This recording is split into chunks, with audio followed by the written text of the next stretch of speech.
where's your checkout once you've added something to cart? It needs to be a clear path. We've all seen it, I'm sure, where when you're on mobile and you add something to cart and it kind of feels like it disappeared. It needs to have a congruent and logical next step. And making those kind of moves can be really impactful to improving that overall conversion rate. Leave your ego wherever it might be.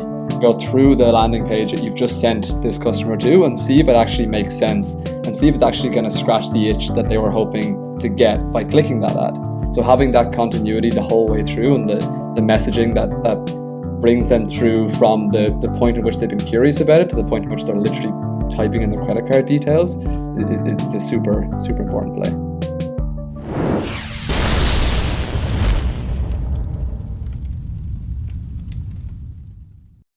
There's nothing better than hanging out with your best friend, someone who finishes your sentences and knows you better than you know yourself.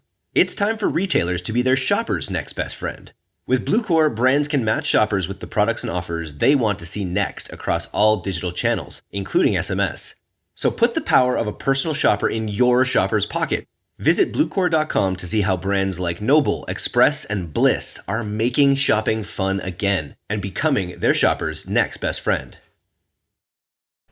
Welcome to All Killer No Filler. This is the D2C podcast. I'm Eric Dick, and we are back with the Pilothouse Brain Trust as we talk about a new audit program that we are unrolling here on the Pilothouse side. On the last chat, we chatted with Evan and Liam and Kyle about the traffic aspect of our audit as well as the creative aspect of our audit. You can go back and listen to that interview if you missed it, to talk about the 19-point inspection that we kind of go through. We went through each of the points to talk about what value you can add at each one, and gave you a lot of tips about the value that you can add in your funnel just by listening. So today we're going to tackle the third main category of these audits, which is customer experience.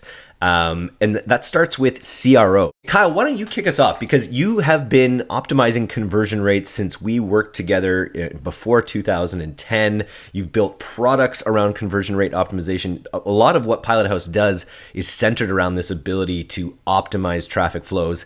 How do you conceive of CRO, in the context of these audits? Well, thanks, Eric. CRO is such an interesting broad spectrum of ideas. CRO typically, a CRO agency, it's like, here is a customer experience flow and we will work with your Shopify developers to build that, right? Then there's, on-page content optimization. Then there's, funnel bundling, creating, subscription flows and measuring all that data and so on. So for us at Pilothouse, really, where we're making our decisions, because, we were a traffic first business, we had to create higher AOVs. We had to create, higher conversion rates so that we could actually spend more into our partner clients, and back in the day into our own stuff, right? As affiliates or product owners. And so, CRO for us really is everything we can do post click to make more money. And specifically on the Facebook team, our buyers are working, bundling, upsells, one-click upsells, working in cart, cutting out noise and increasing EPCs, earning per click for those newbies out there at all costs, so that we can keep spending and spending and spending. Very cool. So what are some of the main things that our listeners need to be aware of that might be bottlenecks in their current CRO flow? Yeah, so one that comes to mind, is where is your checkout once you've added something to cart? So it needs to be a clear path.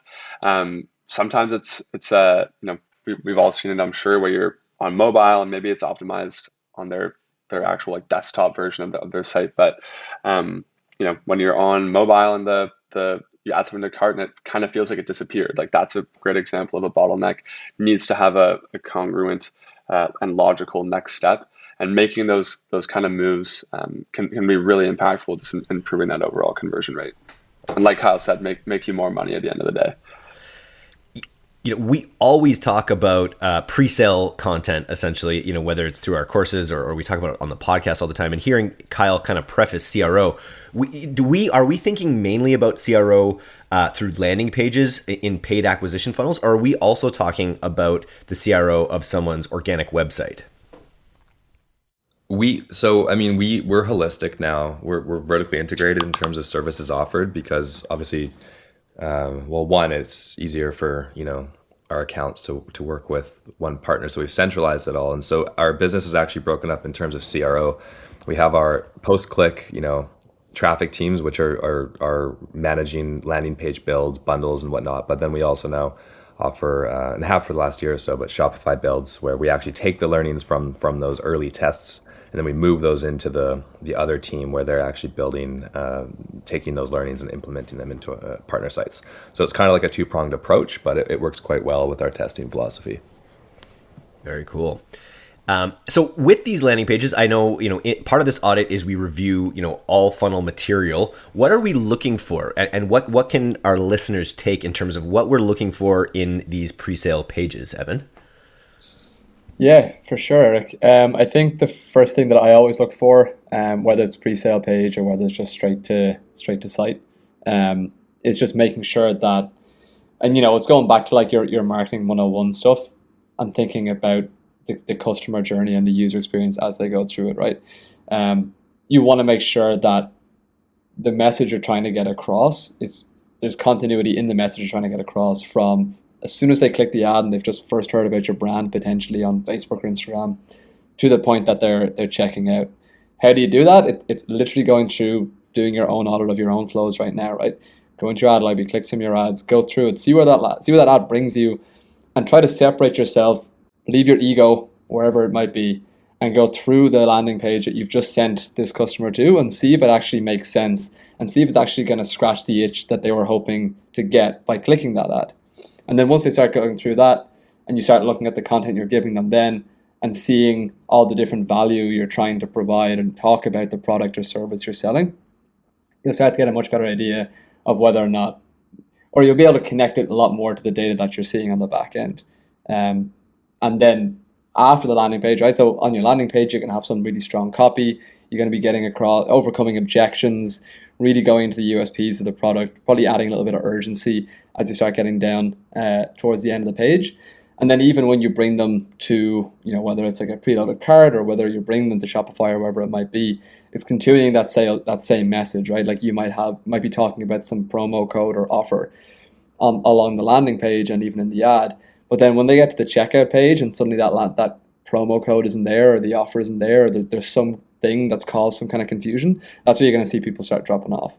So having that continuity the whole way through and the messaging that brings them through from the point in which they've been curious about it to the point in which they're literally typing in their credit card details is a super, super important play.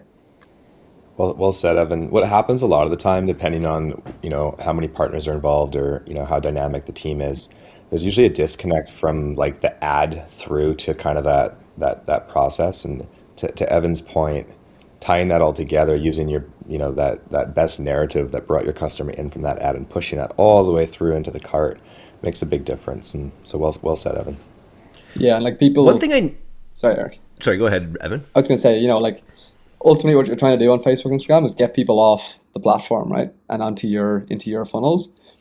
People don't go on Instagram to buy things, or Facebook, maybe some people do, but most people don't do that, right? They're doom scrolling. They're just trying to get some serotonin from looking at content. So if you're pulling them off, why can't we be joy scrolling? Sometimes we're yeah, joy maybe. scrolling. Yeah, let's call it joy scrolling. People are just scrolling through trying to get the kick out of that content, and you pull them off, you got to give them a reason to stay, right? You got to, it's not, obviously you're not trying to imitate Instagram on your landing page, but you're trying to give them a reason to stay connected and to ultimately go through with the purchase. Because if they get pissed off or bored or lose concentration, or there's something broken on your page, a pop-up that's blocking your checkout or something like that, you've lost them, they're gone. So, and if you've done it right, it lets the creative do its job. So it lets you focus on creative that's maybe scroll stopping or disruptive without maybe having to tell the whole product story in your ad. When you build these landing pages that do, tell the story like you've described it, it lets the ad focus on stopping the scroll and getting them off the platform to the site, and then the site does the majority of the heavy lifting, the pre-sale page. Yeah, there's two schools of thought there also. Like you can actually like, we call them pre-sale pages, or people call them splash pages or whatever, but you can actually do that in a video also. And so you have two options basically. You build that, that story, that in our case, which we love, the founder's story. We just always the go-to one, take that home, make a founder story, make some money. Make a landing page on a founder story. Even. Yeah, or you do the same thing in, a video. in a 60-second video, and you actually skip that landing page work. Often what we'll do is take the landing page winnings and then put them into videos. And then we push the landing page learnings visually into the actual build of the store, and it works pretty well. One last point on this I just wanted to get across here, and because I see it in the notes, is this idea of different kinds of pre-sale pages, different kinds of landing pages, whether your funnel is in the prospecting or the retargeting phase, depending on where they are in that funnel. That's a tactic that we like to do. We like to audit in when we're looking at clients' funnels as well. Yeah, for sure. Totally. Like it's a very similar.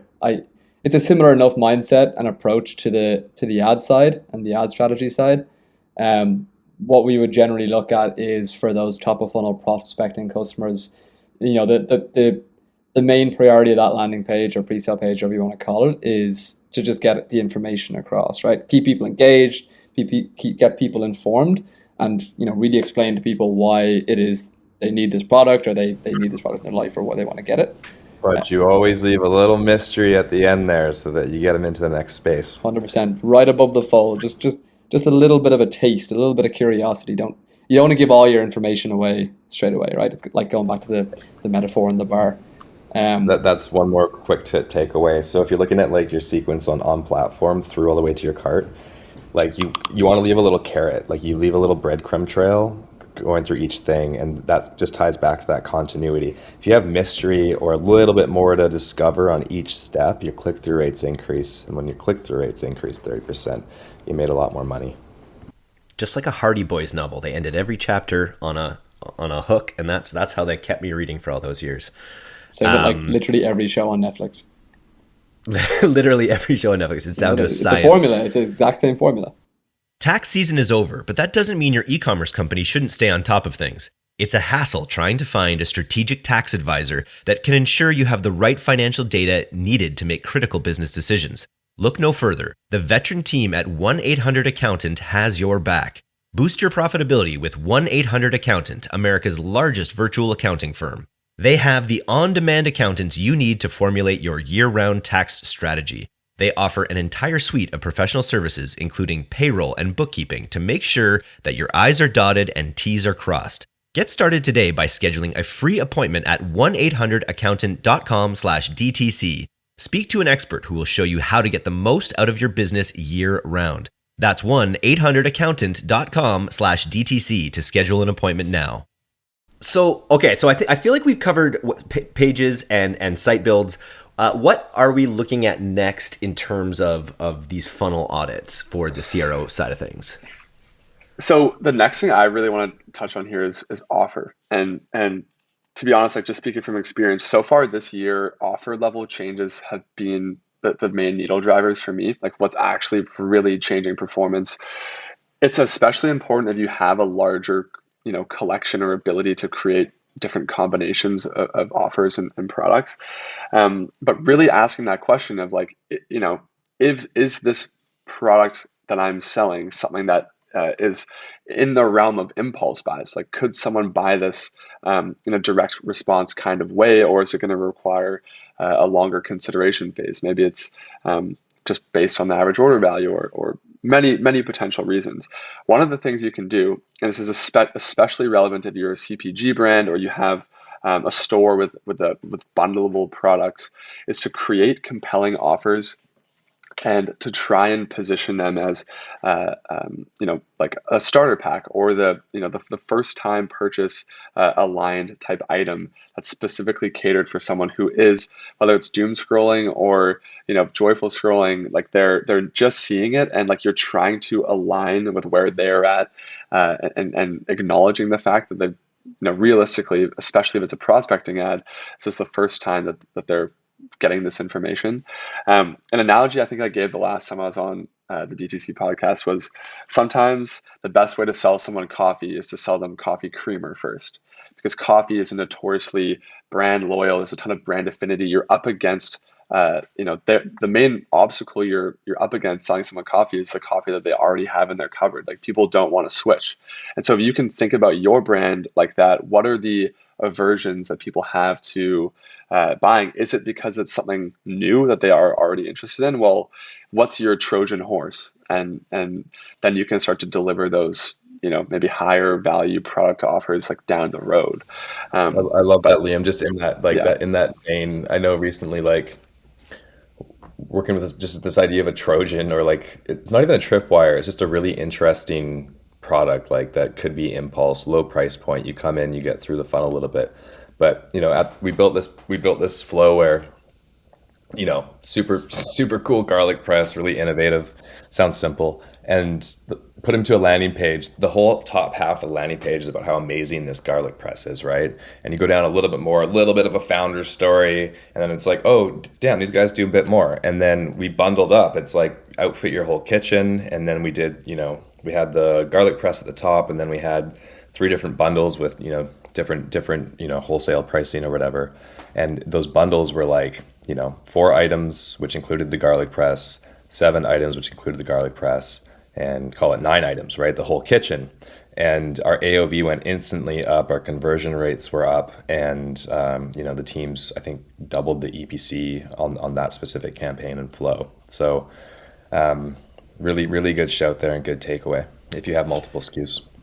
The other, on this Perry Belcher podcast I did recently, he brought up this idea of premiums, and he gave the example I thought was so cool of the Sports Illustrated football phone. I don't know if you guys are old enough to remember the Sports Illustrated football phone, but what a big deal that was, where people were getting the subscription as like a byproduct of really wanting that football phone. So if you can come up with products that people love as well and put those top of funnel, it's kind of similar to what you were mentioning, Liam, about the Trojan horse in a way, right? 100%. You can Nice. It's just about getting creative and getting your foot in the door. So what else in this CRO audit would we like to draw attention to for our listeners' benefit?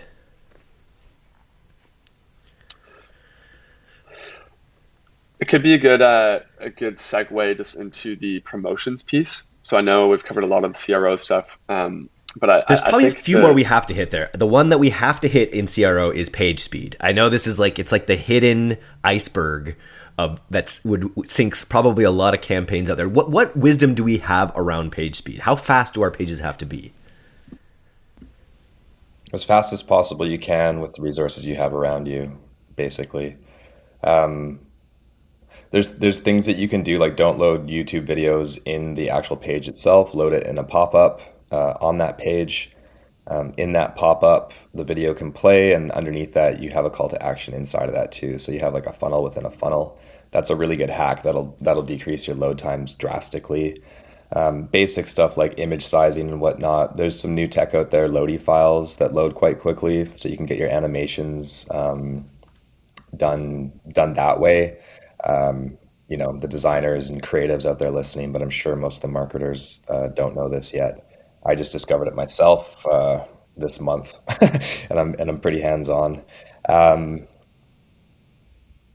Those are some short-term wins, but also minimize your trackers. Like, a lot of people overload on trackers. So if you're using Hotjar or heat mapping, or if you have analytics tools, use those to get your early data to optimize your stuff, but then get them off your site. Like, if you're not using them, don't let them sit there. If you have partners that are just loading you up with trackers, be like, hey, are you still using this? Please get it off my site. You're killing my load time. You can check out your load times really easily by right-clicking, go to Inspect in Chrome, load up the page. It'll show you a bunch of bars that are red, all the red stuff you want to get off your site. Love it. Great insight there. And there's several other points in the CRO audit that we would be covering, things like cart experience and upsells, page speed, LTV and subscriptions, as well as providing must-use page templates, all valuable stuff for people building out their funnel. And then on the other side of customer experience, we have an audit on the promotions that a brand runs over, I guess, a calendar year. What sort of insights can we provide on promotions for our listeners based on these audit points? So this is one of the points that at first glance doesn't seem like, one of the more sexy topics on the audit, but it's crazy just how impactful like having a promo calendar can really be. We all know like the frantic nature of daily optimizations, planning ahead, and the worst place to be in is when a potential tentpole event comes up on you and you feel behind, or that you've left money on the table. We love, and I think this is really important for brands who aren't doing this. Start early, build momentum before the event. Even launching, lead generation tactics or pre-sale opportunities. Hit the sale really hard, and then urgency, urgency, urgency, and then potentially even extending. Right, so like have that last day with that urgency email blast and push on Facebook, and then extend it anyways, and really just try to squeeze every dollar you possibly can out of those events that you can tie increased conversion rates to, and it's really just about taking advantage of those positive shifts and increased purchase intent from people. Well said, Liam. There's one more thing for brands, premium luxury that are kind of, I don't know, promotion, not into promotions. Logically it's against their brand, but there's other things that you can do beyond discounting, right? And that could include adding a free product. That football, Eric, you mentioned, maybe not a premium offer, but think about things too where you can add value for seasonality and get ahead of that with your scheduling, because customers can, and a small percentage of your customers will just wait for promotions, seeing that you're probably a promotion brand, and that's okay. Like, that's okay. They're coming back. It's part of your overall strategy, and on average, it's working for you. But for those premium brands, we really do think about other ways to still monetize and within seasonality, because it's really important. Just on that note, Kyle, I've seen a lot of brands do that too, where it might not even be a case that they just don't want to do promotions, but it's just a nice way to like split up between promotional periods where they might be seeing like a dip in performance, and like launching things like limited edition drops or like exclusive VIP drops, just creating that urgency, but creating that exclusivity as well for people. Same with like subscriptions as well, if it's applicable to the product. Subscriptions are an easy thing to discount while keeping your main price point stable for premium purposes, because it's obvious you're trying to get them as a long-term customer, and I think people are used to that. You're not tarnishing your brand by doing that. Well said, Ev. And then finally, just launching products, right? Aside from promotions and discounts, I think that's just an underlooked opportunity to engage your customer. Like whenever you are launching new products, you can use the same strategies of collecting your VIP list and launching it to them first. And there's probably all sorts of cool things you can do on product launches. What insights do we have on just sort of general product launches? That's all we do, Eric. What do you mean? It's true. We pretty much just talked about it. I was writing copy for our site recently, and I thought back to like back when we were working together. I was like, how many products have we launched? Probably a fair number. It's got to be 10,000. The podcast and agency that launched 10,000 products. That was a pretty cool podcast today, guys. Thanks for coming on to discuss the CRO component of Pilothouse's new audit product. So if you're interested in having your brand inspected, I'm just counting them up here. It's about a 40-point audit. You can go to pilothouse.co, fill out a contact form, let them know you heard this podcast and you're interested. We've done a few of them, and as I was saying last time, it's about a 50 or 60-page document of deep insights. I've read a few of them and just learned a lot myself, kind of going through them. So I'm excited to kind of continue to launch this. And I think it's something we can kind of continually check back in on, Liam, just because you're going to be continually generating insights along each of these points that we can share with everyone on the podcast. 100%, man. Like I said, they're long and they're detailed, and they're only getting better so far. So stoked to keep them going. Very cool. Well, who wouldn't want to work with Liam? Look at this guy. Oh, stop. That's all I got to say. All right, guys. Have a great weekend. Thanks, guys. Take care.